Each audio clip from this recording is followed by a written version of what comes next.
बिस्मिल्लाहिर्रहमानिर्रहीम। अस्सलाम वालेकुम। मैं अपनी तमाम बहनों और भाइयों को मेज़बान यूट्यूब चैनल पर दिल से खुश आमदीद कहती हूँ और उम्मीद करती हूँ कि आप तमाम अल्लाह पाक की रहमत से खैरियत से होंगे। तो मैं आज आपको इस वीडियो में अंगूठ के बेनिफिट, इसके फ़ायदे और इसको यूज़ करने का जो तरीका है वो मैं डिटेल के साथ सारा मैं आपके साथ शेयर करूँगी। तो आपसे मेरी छोटी सी रिक्वेस्ट है कि अगर आपने अभी तक मेरे चैनल को सब्सक्राइब नहीं किया तो जल्दी से मेरे चैनल को सब्सक्राइब कर दें। तो अगर आप पहले से ही मेरे सब्सक्राइबर हैं तो मैं आपके दिल से शुक्रगुज़ार हूँ। तो चलते हैं अपनी आज की वीडियो की तरफ। अंगूठ, इसको बंगला में जिया पोता या अंगूठ कहते हैं और गुजराती में अंगूरियो, संस्कृत में अंगूरी सतरी और इसको इंग्लिश जो इसका नेम है वो है डिलाइल। अंगूठ का दरख्त बड़ा होता है और ये ट्री कांटेदार होता है, यानी ये बड़ा भी होता है और कांटों से बड़ा हुआ भी होता है।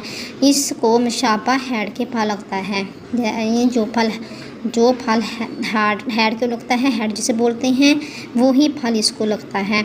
और रंग जो इसके छिलके का होता है वो जर्दी माइल होता है, जायका तलख होता है और कसैला भी होता है।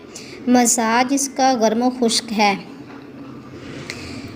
हम इसको 3 माह तक यूज़ कर सकते हैं, यानी हम अपने किसी भी प्रॉब्लम में 3 माह तक ले सकते हैं। 3 माह से लेकर 1 तोला तक भी इस्तेमाल किया जा सकता है। हम इसको किन किन डिजीज़ में, किन किन प्रॉब्लम में इस्तेमाल कर सकते हैं, ये भी आप गौर से नोट फरमा लें। अगर किसी के फोड़े हैं, फुंसियाँ हैं, तो ये फोड़ों फुंसियों के लिए बहुत ही मुफीद है, बहुत ही नाफिया है। पेट के कीड़ों को मारता है, पेट के कीड़ों के लिए भी बहुत यूज़फुल रहेगा। दरख्त की छाल फसाद खून, जोश खून के लिए बहुत मुफीद है और इसके साथ साथ कोढ़ के जो मरीज़ हैं उनके लिए भी ये अंगूठ बहुत ही यूज़फुल है। सदाफ़ी मादा को मसल है और इसका मगज़ घुसकर मोतिया बंद पर लगाते हैं।